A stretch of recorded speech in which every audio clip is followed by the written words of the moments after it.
جب تو اللہ کی نافرمانی کرتا ہے نا تو پھر جس نے تیری فرما برداری کرنی ہوتی ہے وہ تیری نافرمانی کرتا ہے. یہ جو شکایت کرتے ہیں نا، ایک باریک پہلو کی طرف توجہ کرا رہا ہوں، سب لوگ ایسے نہیں ہوتے. بیٹا تو جناب نوح کا بھی نافرمان نکل آیا تھا علیہ السلام. سب تو ایسے نہیں ہوتے. لیکن میں اپنے اور اپنے بعض دوستوں کی تربیت کے لیے بات عرض کرتا ہوں کہ یہ جو ہم کہتے ہیں میری اولاد بھی نافرمان ہو گئی اور شاگرد بھی نافرمان ہو گئے اور جن کو میرے ماتحت بات ماننا چاہیے تھی وہ بھی نافرمان ہو گئے، تو ایک باریک بات پر غور کریں. فرماتے ہیں جب تو اللہ کا نافرمان ہے تو پھر جنہوں نے تیری فرما برداری کرنی تھی وہ تیرے نافرمان ہو گئے. حضرت عبداللہ ابن مبارک رحمۃ اللہ علیہ گھوڑے پہ سوار ہوئے تھے. آپ کا گھوڑا ہمیشہ آپ کو سواری کراتا تھا، سفر کرتا تھا، لیکن اس نے آج کچھ ضد کی، کچھ تکلیف پہنچائی. تو حضرت عبداللہ ابن مبارک نیچے اترے، توبہ کے نفل پڑھے، رو پڑے. حضور کیا ہوا؟ فرمانے لگے مجھے لگتا ہے آج مجھ سے میرے رب کی کوئی نافرمانی ہو گئی، اس لیے کہ یہ ہمیشہ میرا فرما بردار رہتا تھا. آج جو اس نے ضد کی ہے تو اس کے پیچھے کوئی حکمت کار فرمان. لیکن ہم تو چونکہ بڑے اعلیٰ قسم کے لوگ ہوتے ہیں، ہم کہتے ہیں یاد نہیں کبھی کسی کا دل دکھایا ہو، اور ساری زندگی کی تکلیف تو کبھی کسی کو نہیں دی، میں تو بڑا ہی اچھا تھا، یہ بچے پتہ نہیں کس پہ چلے گئے. اور نہیں بھائی، آپ اپنے حق میں دلائل دینے کی بجائے زیادہ بہتر ہے کہ اپنے رب کی بارگاہ میں استغفار کریں، اس کے حضور حاضری دیں. آپ اللہ تعالیٰ کی بارگاہ کے اندر اپنے آپ کو جھکائیں اور دیکھیں کہ کہاں آپ سے غلطی رہ گئی ہے اللہ کی نافرمانی میں. جو ہم کسی طرف چلے جاتے ہیں نا، جی میری تربیت میں کیا کمی رہ گئی. بھی آپ کی تربیت ٹھیک ہے، آپ نے رزق حلال کمایا وہ ٹھیک ہے، لیکن کسی جگہ آپ نے رب کی نافرمانی کی جس کا نتیجہ اس صورت میں سامنے آیا. دنیا میں بہت سارے لوگ ایسے ہوتے ہیں جن کو اللہ تبارک و تعالیٰ کی طرف سے آزمائشیں اس لیے آتی ہیں تاکہ ان کے دل نرم ہو جائیں، اور جب ان کے دل نرم ہو جائیں پھر وہ اپنے رب کریم کی طرف مائل ہوں، پھر وہ اللہ تبارک و تعالیٰ کی بارگاہ کی طرف رجوع کریں، وہ استغفار کریں، اپنے رب کریم کو منائیں. لیکن بعض اوقات یہ بھی ہوتا ہے کہ جب اس طرح سے لوگوں کے دل نرم نہیں ہوتے تو پھر اللہ تعالیٰ ایک اور آزمائش میں اپنے بندوں کو بعض اوقات ڈالتا ہے، اور یہ بہت بڑا روحانی مرض ہوتا ہے. لوگ یہ سمجھ رہے ہوتے ہیں کہ شاید یہ تو بڑے انعام و اکرام کی بارشیں ہو رہی ہیں، لیکن یہ بھی اللہ کی طرف سے آزمائش ہوتی ہے. اللہ تعالیٰ پھر نعمتوں کا دروازہ کھول دیتا ہے، کشادگی کر دیتا ہے، وسعت کر دیتا ہے، اور وہ وسعت ان کے لیے آزمائش کا سبب ہوتی ہے. وہ وجہ یہ نہیں ہوتی کہ اللہ تعالیٰ ان سے راضی ہے تو اس لیے ان پر نعمتوں کو وسعت دی جا رہی ہے، الا ماشاء اللہ، بلکہ اکثر اس طرح ہوتا ہے، اکثر لوگوں کے ساتھ اس طرح ہوتا ہے کہ یہ بطور آزمائش ان پر نعمتوں کی فراوانی ہو رہی ہوتی. ہم نے دیکھا ہے لوگ بڑے خوش ہوتے ہیں، وہ کہتے ہیں جناب بڑا فضل ہے اللہ کا، بڑا مال ہے، بڑی دولت ہے، بڑی شہرت ہے. ایک لمحے کے لیے رک کر سوچے، اگر تو نافرمان ہے، تیری عملی زندگی خطرناک ہے، تیرے روزمرہ کے معاملات درست نہیں ہیں، تیری تنہائی ناپاک ہے، تو جو خیر کے کام کرتا ہے اس میں تیری نیت اخلاص والی نہیں ہے، اور باوجود اس کے تیرے اوپر انعام کی بارش ہے، تو پھر یہ اللہ کی طرف سے بہت بڑی آزمائش ہے. پھر سوچنے کا مقام ہے کہ تو نافرمان ہے اور باوجود اس کے تیرے اوپر اس قدر وسعت کر دی گئی ہے. دیکھیے قرآن مجید سورہ انعام کے اندر اس انداز کو بیان کرتا ہے. اللہ کریم نے فرمایا فَلَمَّا نَسُوا مَا ذُكِّرُوا بِهِ فَتَحْنَا عَلَيْهِمْ أَبْوَابَ كُلِّ شَيْءٍ. جب وہ اس نصیحت کو بھول گئے جو ان پر کی گئی تھی تو پھر ہم نے ان پر ہر چیز کے دروازے کھول دیے انعام و اکرام کے دروازے ان لوگوں پر. حتی اذا فارغوا بما اوتوا اخذناہم بغتۃ فاذا هم مبلسون. اور جب وہ ان چیزوں پر خوش ہونے لگے جو انہیں دی گئی تھی تو پھر اچانک ہم نے انہیں پکڑ لیا اور وہ نا امید ہو کر رہ گئے. یہ تو اللہ کی طرف سے آزمائش تھی کہ جب تم اسے بھول گئے تو پھر اس نے ہر چیز کا دروازہ تمہارے اوپر کھول دیا. تم نے اپنی اس روحانی مرض کو دیکھا ہی نہیں کہ تمہاری نافرمانیوں کے باوجود جب تم پر انعام و اکرام ہے، مال و دولت ہے، شہرت ہے، نام ہے، تو پھر تمہیں چاہیے تھا نا کہ تم اپنے رب کی بارگاہ میں کثرت استغفار کرتے. وہ ایک شاعر نے تڑپ کے کہا تھا، اس نے کہا تھا میری اجرت میری محنت سے زیادہ کیوں ہے میرے محسن، مجھے تیرے احسان سے ڈر لگتا ہے. اتنی تو محنت نہیں ہے جتنی اجرت ہے.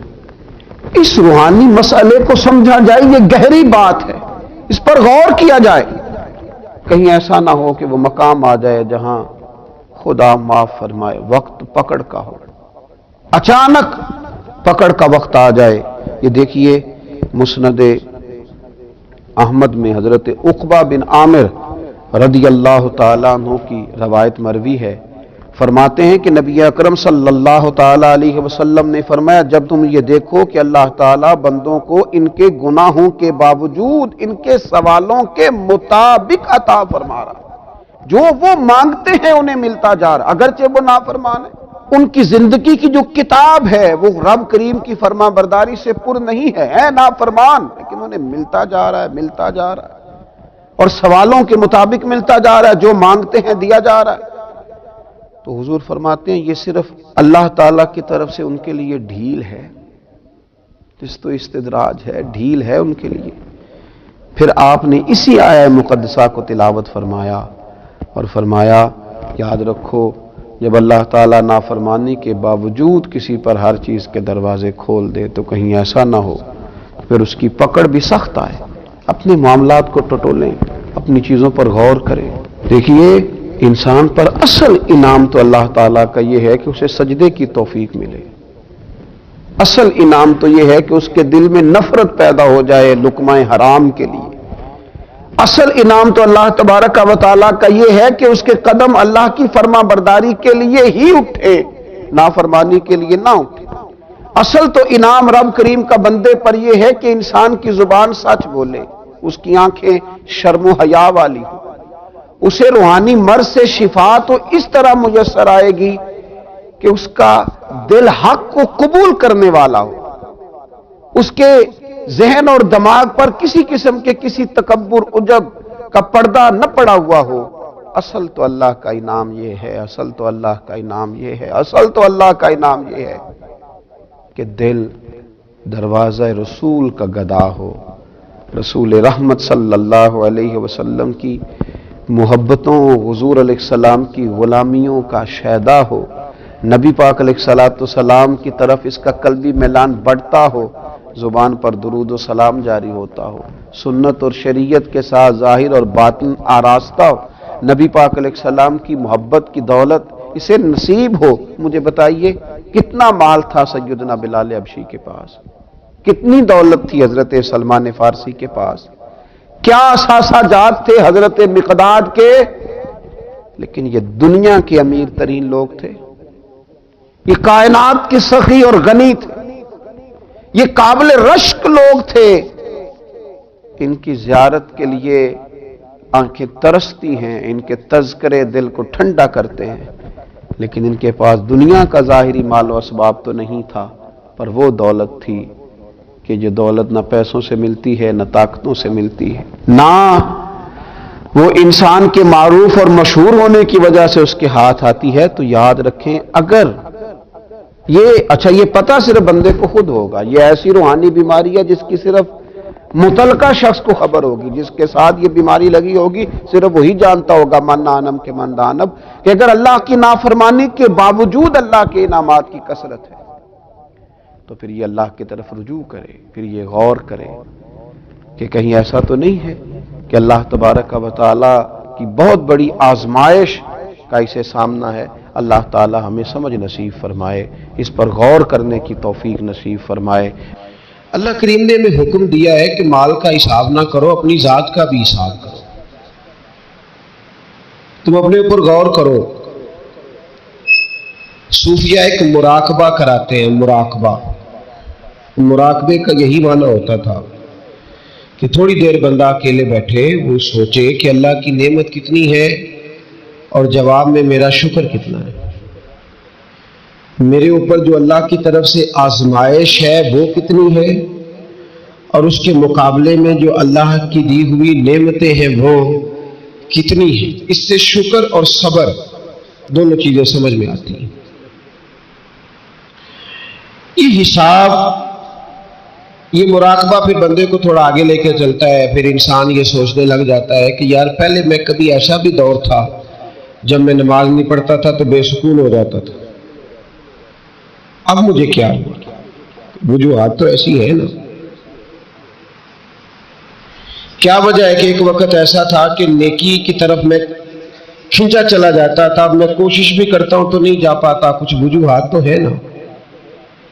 یہ حساب ہے، اسی کو مراقبہ کہتے ہیں، اسی کو مجاہدہ نفس کہتے ہیں، اسی کو تزکیہ کہتے ہیں، اسی کو صوفیاء نے محاسبے کا نام دیا ہے۔ محاسبہ، محاسبے کا مطلب ہوتا ہے اپنا حساب کرنا، اپنی ذات کا حساب کرنا، اپنا حساب کر کے رکھنا۔ اس آیہ مقدسہ میں سورہ حشر کی اللہ کریم نے فرمایا یا ایھا الذین آمنوا اتقوا اللہ وَلْتَنْظُرْ نَفْسٌ مَا قَدَّمَتْ لِغَدٍ، اے ایمان والو اللہ سے ڈرو اور ہر جان یہ دیکھے، یہ حساب کرے کہ اس نے آگے کے لیے کیا بھیجا ہے۔ یہ حساب کرے، وہ وَلْتَنْظُرْ، وہ نظر کرے، وہ غور کرے، وہ ذرا پلٹ کر دیکھے۔ کون؟ نفس، ہر نفس، ہر جان یہ غور کرے، ما قدمت لغد، اس نے تقدیم کیا کی ہے، مقدم کیا کیا ہے، آگے کیا بھیجا ہے اس نے۔ اور جب یہ دیکھ لے، جب یہ حساب کر لے تو اب کیا کرے؟ واتقوا اللہ، پھر اللہ سے ڈرے۔ ایک بار حساب کرنے سے پہلے ڈرے، ایک بار حساب کرنے کے کوئی سمجھ آئیے آپ کو، ایک بار پہلے ڈرے، ایک بار جو ڈرے گا نہیں وہ حساب نہیں کرے گا، وہ کر ہی نہیں سکتا۔ جس کو پتہ ہے ابا جی کا خزانہ لوٹ بھی گیا تو ابا جانے، اس کا کام جانے۔ جس کو پتہ ہے غیر کا مال ہے وہ کیوں حساب کرے؟ جس کو پتہ ہے کہ میرا کون صافنا ہے وہ نہیں کرے گا۔ حساب کون کرے گا؟ جو ڈرے گا، جسے احساس ہوگا وہ حساب کرے گا۔ پہلے ایک دفعہ فرمایا یا ایھا الذین آمنوا اتقوا اللہ، ایمان والو اللہ سے ڈرو، ولتنظر نفس ما قدمت لغد، حساب کر لو تم نے آگے کیا بھیجا۔ اور جب کرو نا واتقوا اللہ، پھر ڈر جاؤ۔ دو دفعہ ڈرو، ایک حساب کرنے سے پہلے، ایک حساب کرنے کے۔ کیوں دوبارہ کیوں ڈرے؟ اس لیے کہ اللہ کہتے ہیں والعصر ان الانسان لفی خسر، محبوب مجھے تیرے زمانے کی قسم انسان خسارے میں ہے۔ یعنی یہ جب بھی حساب کریں گے انہیں پتہ چلے گا کہ ہے ہم نقصان میں، پتہ چلے، اور جب پتہ چلے گا تو پھر واتقوا اللہ، پھر دوبارہ اللہ سے ڈریں گے۔ فرمایا حساب کر لو ورنہ ان اللہ خبیر بما تعملون، تم خود حساب کر لو، واللہ اللہ کو تو تمہارے سارے کاموں کی خبر ہے۔ ان اللہ خبیر، بے شک اللہ کو خبر ہے، بما تعملون، جو کام تم کرتے ہو۔ حساب کرنا بڑا ضروری کام ہے، اپنی ذات کا حساب کیا کرے، حساب کرے، آپ کل کیا تھے، آج آپ کیا ہیں۔ جب اپنا حساب کرتے ہیں تو پھر اپنی کمیاں تلاش کرنے پر مل جاتی ہے، اس کا فائدہ ہوتا ہے۔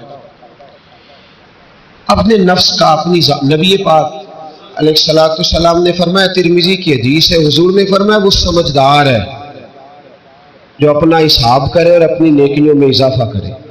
تو پھر جو اس کا مخالف ہے وہ کون ہے؟ جو حساب کر کے نیکیوں میں اضافہ کرے، حضور فرماتے ہیں وہ کون ہے؟ سمجھدار۔ تو جو نہ کرے، لیکن الاشیاء تعریف باضدادها، چیزیں اپنی ضد سے پہچانی جاتی ہیں۔ آپ نے جب عقل مندی یہ ہے کہ وہ حساب کرے۔ اچھا حضور صلی اللہ علیہ وسلم نے اسے ایک فکرے میں ہمیں بتا دیا کہ جب تم حساب کرو گے تو تمہیں سمجھ آئے گی ہم غلط ہیں، اور جب تمہیں پتہ چلے گا کہ ہم غلط ہیں تو پھر تم اپنی نیکیوں میں اضافہ کرو گے، تو یہ تمہاری سمجھدار۔ دیکھیں نا، ایک آدمی نے حساب کیا، اس کے اکاؤنٹ آفیسر نے اس کو بتایا کہ صاحب آپ جو مال بنا رہے ہیں اس میں آپ کو نقصان ہے، جو کام آپ کر رہے ہیں وہ آپ کا کام درست نہیں ہے۔ اب جب اس کو حساب آ گیا تو اب اس بندے نے فوری طور پہ ایکشن لینا ہے۔ اس نے کرنا یہ ہے کہ اس نے اس طرح کرنا ہے کہ یا تو وہ کچھ اخراجات کم کرے گا، یا وہ کچھ تھوڑی سی محنت